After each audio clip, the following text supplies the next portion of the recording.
Ayun, dito naman tayo sa taas ng bahay namin mga kaagambebes. Sa pangalawang bahay namin.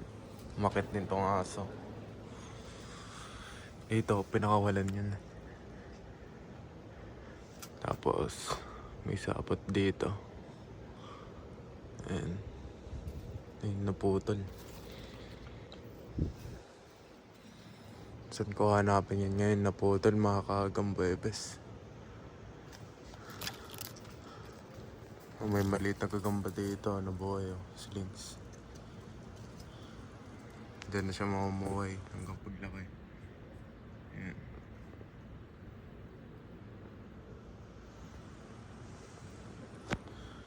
Kaso yung isa, yung pinakawalan kong secure lines. Secure o Sikijor. Yan.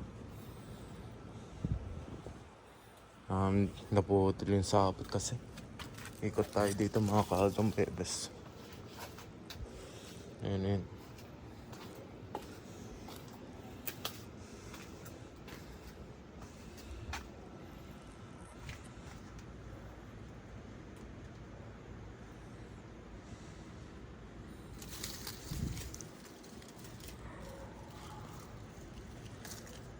Baka dito sa loob gumawa ng web.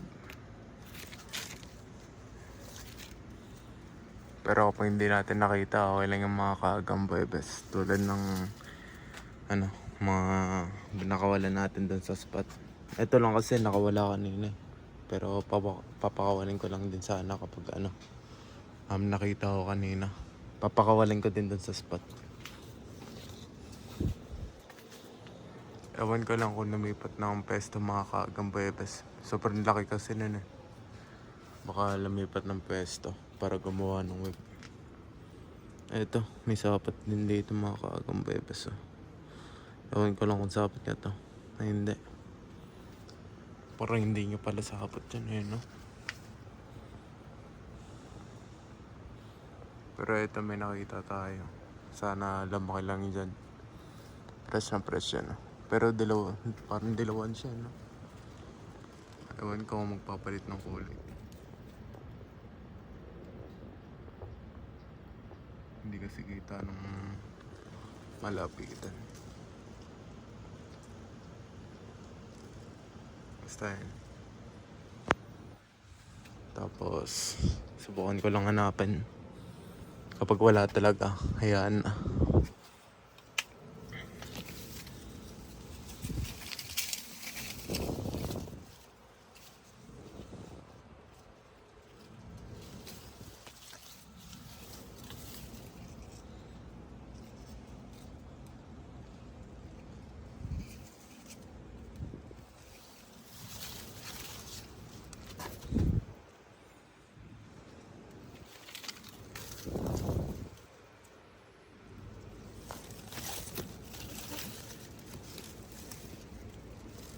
So yun, hindi na natin hahanapan mga kaagambebes. Malasdas na ata. So yun, maraming salamat. Peace out.